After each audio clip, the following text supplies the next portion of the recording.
કોઈ પણ ફિક્સ પગારની સરકારી નોકરી બદલવાનો નિર્ણય લેવો એ ખૂબ મોટો રિસ્ક હોય છે, ખરું ને? એક ખોટો નિર્ણય અને વર્ષોની મહેનત પાણીમાં જઈ શકે છે. પણ શું તમને ખબર છે કે સરકાર તમને એક સેફટી નેટ પણ આપે છે? હા, એક એવો નિયમ છે જે તમને પાછા ફરવાનો બીજો મોકો આપી શકે છે. અને મજાની વાત એ છે કે મોટાભાગના કર્મચારીઓને આના વિશે ખબર જ નથી. તો ચાલો આજે આપણે આ જ નિયમને બરાબર સમજીએ. આ એ જ સવાલ છે જે લગભગ દરેક ફિક્સ પગારના કર્મચારીના મનમાં આવે છે. નવી જગ્યા, નવું શહેર, નવું વાતાવરણ, અને જો ત્યાં એડજસ્ટ ન થઈ શકાયું તો? જો નિર્ણય ખોટો પડ્યો તો? જો ત્યાં કામ કરવું અશક્ય જેવું લાગે તો પછી શું? આ ડર હંમેશા રહે છે. જુઓ, અત્યાર સુધી તો વાસ્તવિકતા એ જ હતી કે એકવાર તમે સરકારી નોકરીમાંથી રાજીનામું આપ્યું એટલે બસ વાત પૂરી. એ નિર્ણય ફાઇનલ ગણાતો. પાછા આવવાનો કોઈ જ રસ્તો નહોતો. અને એટલે જ નોકરી બદલવાનું જોખમ ખૂબ મોટું હતું. અને આ નિર્ણય લેતી વખતે જે ભાવનાત્મક દબાણ હોય છે ને, એ તો અલગ. કારણ કે વાત ફક્ત એક નોકરી જવાની નથી. વાત છે વર્ષોથી ભેગી કરેલી સિનિયોરિટી અને એ નોકરી સાથે જોડાયેલી સ્થિરતા ગુમાવવાની. આના પરિણામો ખૂબ ગંભીર હોઈ શકે છે. તો શું આ મૂંઝવણનો કોઈ ઉપાય છે? કોઈ રસ્તો છે? તો જવાબ છે હા. સરકારનો જ એક પરિપત્ર આશાના કિરણ જેવો છે. એક એવો નિયમ જેના વિશે કદાચ મોટાભાગના કર્મચારીઓ જાણતા પણ નથી, પણ એ આખી પરિસ્થિતિને બદલી શકે છે. અને ના, આ કોઈ અફવા નથી. આ એક ઓફિશિયલ સરકારી ઠરાવ છે. નાણાં વિભાગે તારીખ 11 નવેમ્બર 2020ના રોજ એક પરિપત્ર બહાર પાડ્યો હતો. અને આ પરિપત્ર સ્પષ્ટપણે અમુક શરતોને આધીન રહીને ફિક્સ પગારના કર્મચારીને પોતાની જૂની જગ્યા પર પાછા ફરવાની તક આપે છે. તો સવાલ એ છે કે આનો ફાયદો કોને મળી શકે? મુખ્યત્વે 3 પ્રકારના લોકોને.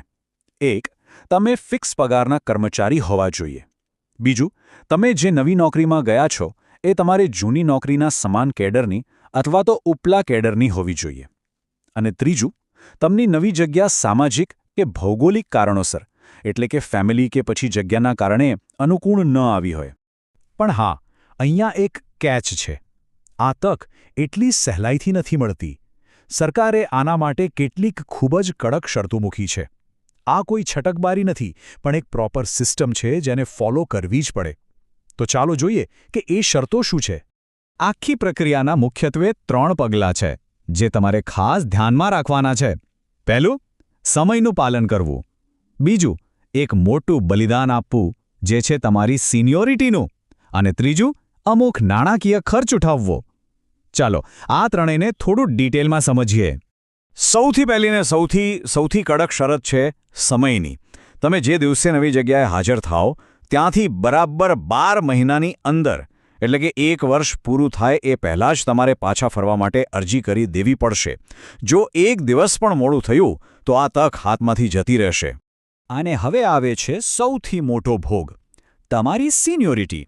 જો તમે પાછા ફરો છો તો તમે જૂની નોકરીમાં જેટલા પણ વર્ષો કામ કર્યું હોય એ બધી જ સિનિયોરિટી 0 થઈ જશે. હા, તમે બરાબર સાંભળ્યું. તમારી ગણતરી એક નવા જ કર્મચારી તરીકે થશે, જાણે તમે પહેલા દિવસે જ નોકરીમાં જોડાયા હો. એટલે કે બઢતી અને બીજા લાભો માટે ફરીથી લાઇનમાં છેલ્લે ઊભું રહેવું પડશે. હવે વાત કરીએ પૈસાની. હા, આ ફ્રી નથી. આ નિર્ણય લેવા બદલ તમારે તમારા 15 દિવસનો પગાર સરકારમાં જમા કરાવવો પડશે. એને તમે એક પ્રકારની પ્રોસેસિંગ ફી ગણી શકો. અને વાત અહીંયા પૂરી નથી થતી. આ સિવાય પણ એક ખર્ચ છે. જો નવી નોકરી દરમિયાન સરકારે તમારી ટ્રેનિંગ પાછળ કોઈ ખર્ચ કર્યો હોય તો એ પૂરેપૂરી રકમ પણ તમારે સરકારને પાછી ચૂકવવી પડશે. એટલે આર્થિક રીતે પણ તૈયારી રાખવી જરૂરી છે. હવે આપણે આ નિયમના સૌથી અગત્યના અને અંતિમ ભાગ પર આવીએ છીએ. આ કોઈ એવી સુવિધા નથી કે જેનો તમે ગમે ત્યારે ગમે તેટલી વાર ઉપયોગ કરી શકો. આ એક ખૂબ જ લિમિટેડ તક છે. આ નિયમ બરાબર યાદ રાખી લેજો. આ લાઇફલાઇન આખી જિંદગીમાં ફક્ત ને ફક્ત એક જ વાર વાપરી શકાય છે. જો તમે એકવાર આ વિકલ્પનો ઉપયોગ કરીને જૂની નોકરીમાં પાછા આવી ગયા તો પછી ભવિષ્યમાં ક્યારેય કોઈપણ સંજોગોમાં તમને આ તક ફરીથી નહીં મળે. એટલે આ નિર્ણય ખૂબ જ સમજી વિચારીને લેવાનો છે. તો આ બધી માહિતીનો સાર શું? સાર એટલો જ છે કે સાચી જાણકારી એ જ તમારી સૌથી મોટી તાકાત છે. આ પરિપત્ર વિશે જાણ્યા પછી તમે તમારી કારકિર્દીના નિર્ણયો વધુ આત્મવિશ્વાસથી લઈ શકો છો. કારણ કે હવે તમને ખબર છે કે તમારી પાસે એક પ્લાન બી છે. ભલે પછી એની શરતો ગમે કેટલી કડક કેમ ન હોય. તો હવે છેલ્લો સવાલ તમારા માટે. આટલી બધી શરતો પછી, સિનિયોરિટી ગુમાવ્યા પછી, પૈસા ચૂકવ્યા પછી અને એ જાણીને કે આ તક જીવનમાં ફરી નહીં મળે, શું ખરેખર આ બીજો મોકો લેવા જેવો છે ખરો? આનો જવાબ તો દરેક વ્યક્તિએ પોતાની પરિસ્થિતિ જોઈને જાતે જ આપવાનો છે.